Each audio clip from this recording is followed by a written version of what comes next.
Welcome to Open Mic.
Welcome to Open Mic. I'm Mr. Douglas.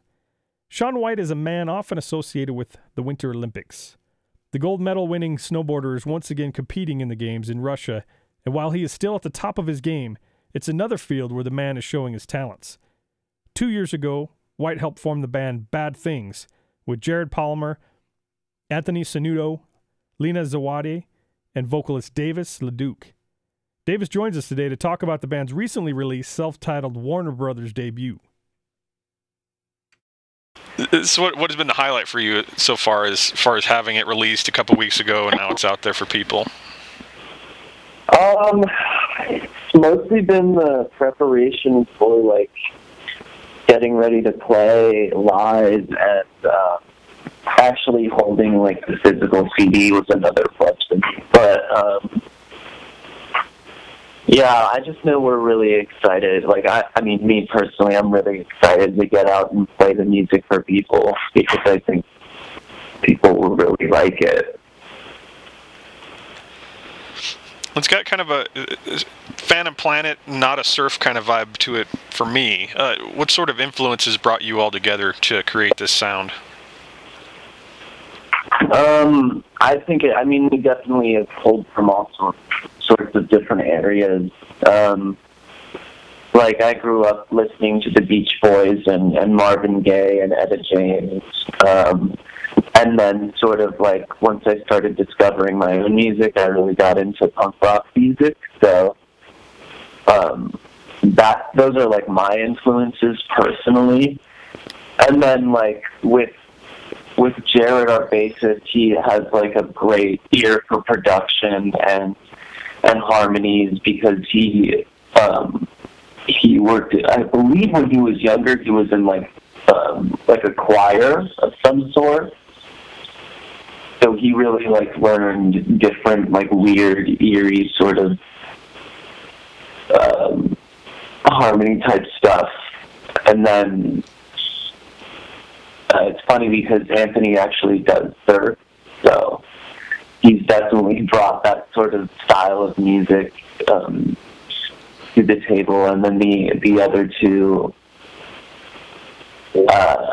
Lena's just brought like an insane sense of rhythm and melody, and Shaun just brings charisma and energy to the band when it comes to like that sort of rock and roll sound.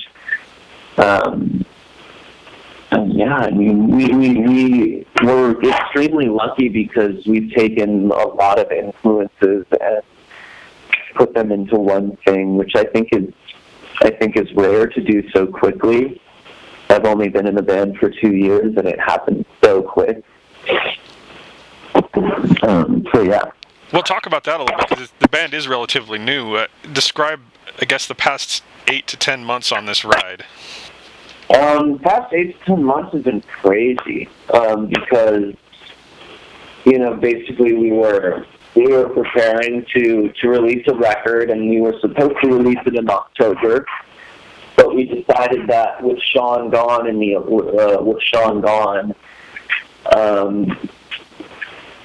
it would be better for us to release the album maybe like a month before the Olympics or a month after, and we were so anxious, and the label was so anxious that we decided to just release it in January. And leading up to that, it's been emotional because we put so much work into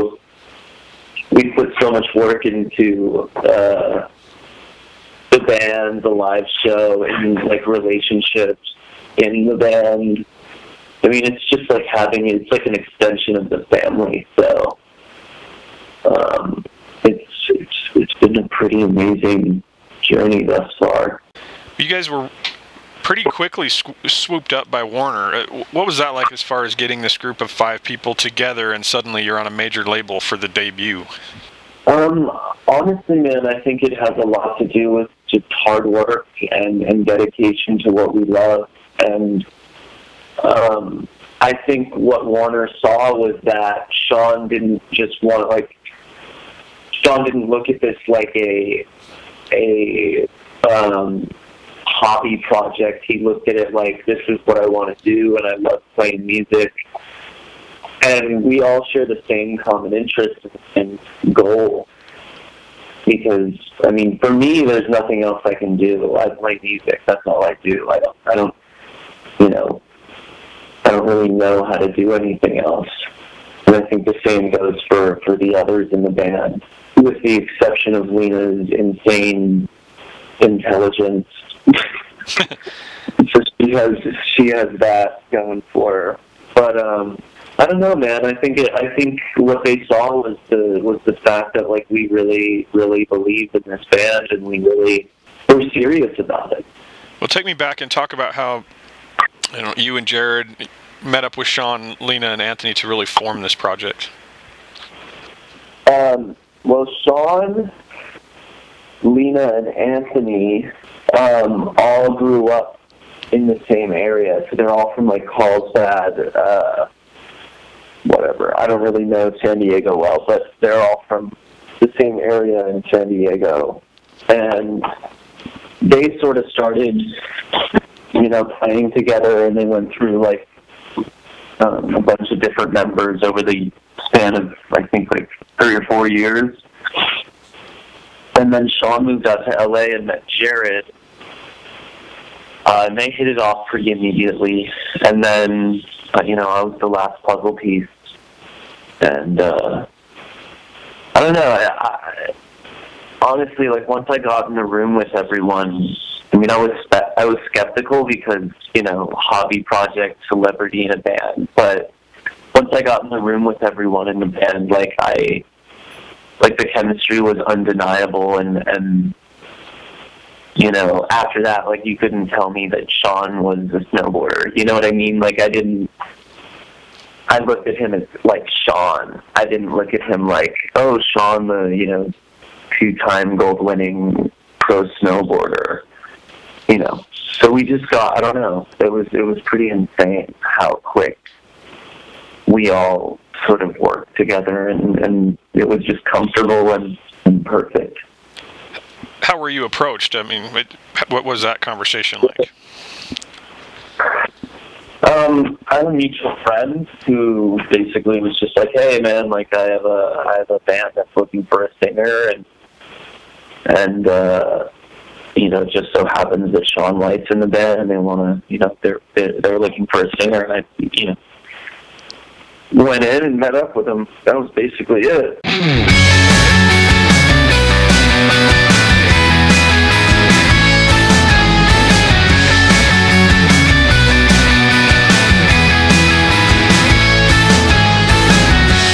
Taking your time, I don't mind. I'll wait for you to paint your eyes, just to comfort you every time you get high or low. Everyone knows that I don't wanna feel like this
If you're just joining us, we're talking to Davis LeDuke, vocalist for the band Bad Things.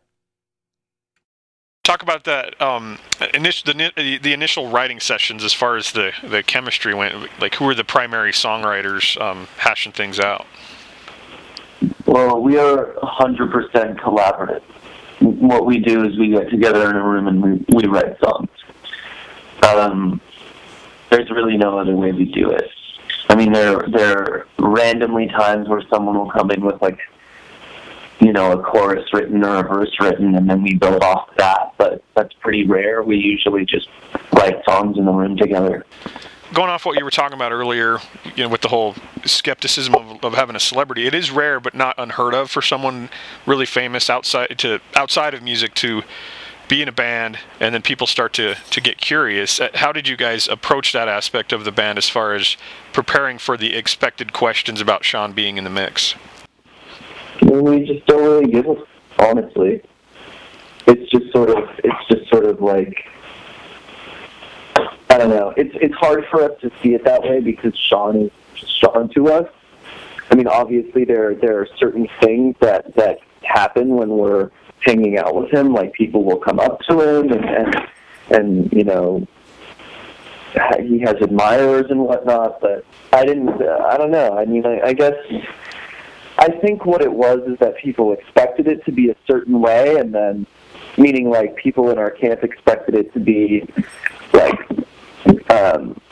I guess a certain way. I don't know exactly what way that is, but we just decided, like, I mean, who cares? Shaun is who he is, and, you know, if people don't like it, people don't like it, and if people like it, that's awesome. I think the ultimate thing is that, like, we believe in the music, and that's what it is. That's it. Personally, I don't think it hurts us either way. I think people are going to say what they're going to say, and they're going to think what they think, but they're really not going to know until they hear the music.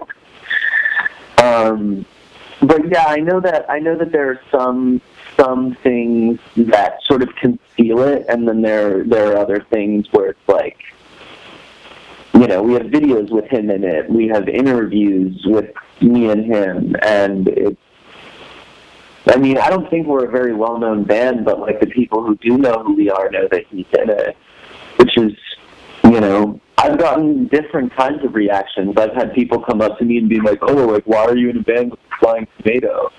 And I'm just sort of like, well, like, what? Okay. I don't really care, you know? It's like, I don't really have a concern for that kind of stuff. I'm more concerned with, like, the people who support us rather than the people who have negative things to say, because they're always going to be around. You know? So you guys never had that moment where you thought, well, we're going to have to prove ourselves to people to get past the fact that we have a, you know, celebrity in the band? Oh, absolutely. But I think you have to prove yourself in music either way. You have to prove that you're bringing something new to the table, or that you have something that, you know, is either timeless or shows signs of progression. Because, I mean, we don't want to be one of those bands that comes out with one single or one album and then falls off the face of the earth. You know, we want this to last. This is our life. You know, this isn't, like I said, this just isn't some hobby project. But yeah, I mean, we definitely have to prove ourselves as a band in general, and that, if anything, we have to prove ourselves to you know, tenfold because he's in the band. And, you know, people, I'm sure people will think, well, oh, they're privileged, or oh, they headlined Lollapalooza because Shaun's in the band, or oh, they, you know, which I don't really consider that a headline. I consider that playing one of the bigger stages, and, you know, which was awesome and so much fun. But, like, it wasn't because Shaun's in the band. It's because we were there and we showed up, and we were willing to play for, you know, little kids. We were willing to play at the kids stage, and we were excited to be there. So, you know, Perry saw that and was like, you know what, like, a band dropped out, and you know, we want to see what you got. And I think that proved a little bit. Kind of getting ready for a tour of sorts. Are you guys going to be heading out on a proper tour over the spring and summer? I believe so. I don't know any of the details, but that's the plan. How was that for you, as far as you just got an album out and you're kind of sitting in idle, hoping that you got a tour, but you're not quite sure yet? I mean, are you fidgety, or are you? How are you dealing with that? I'm absolutely fidgety, man. I mean, I'm sitting around, sort of waiting on the go ahead. And it's funny because when you play music and you're expected to tour and do all these things, you do all these things. You kind of have to put your life on hold, which is fine because, like I keep saying, this is what I want to do. But you get comfortable in certain situations. Like I'm a homebody, so I'm comfortable at home reading and playing music and hanging out with my friends. But when I tour and I'm gone for 2 weeks or longer, like I get comfortable doing that, and then I come home and I have no idea what to do with myself.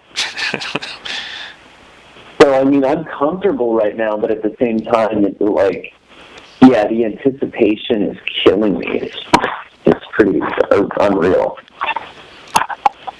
Being in a new band and releasing a new album in 2014 is extremely challenging. And you're on a major label, which in the 80s and 90s meant gold, but today it doesn't matter as much because it's so difficult, because there aren't going to be record sales. So how do you approach the business in terms of balancing that whole thing of record sales, touring, merchandise, and then there's the new aspect of just getting people to hear the album, whether it be on Pandora, Xbox Music, iTunes, whatever that avenue. Right. Personally, I think it's just doing things differently. It's doing new things or taking things that have been done and putting some sort of new twist on them. Because it seems like, there's like this YouTube generation where you put out videos and people are really interested in getting to know the band through videos and through the internet, which we've sort of held back on just because we're waiting for like that initial, hey, okay, go ahead, like full steam ahead, rather than like, okay, let's creep up. But in regards to record sales, it's almost like a record is more of a novelty rather than and I guess I'm talking about a physical copy. Right. Like I love buying records to have them, to hold them, and then to listen to them in a different format.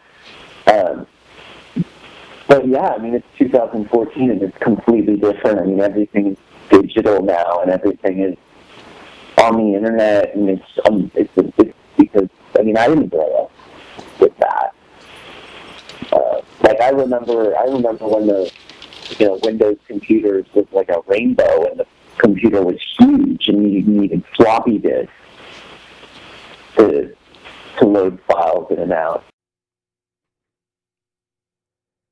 Thanks to Davis LeDuke, vocalist for the band Bad Things, for joining us today. Join us next Tuesday at 1:30 for Open Mic, our weekly program featuring local and not-so-local artists. If you would like to be a guest on Open Mic, send us an email at kgpr@msugf.edu, or you may call us at 268-3739. Thank you for listening and supporting Montana Public Radio, 89.9 FM, KGPR, Great Falls.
is another man's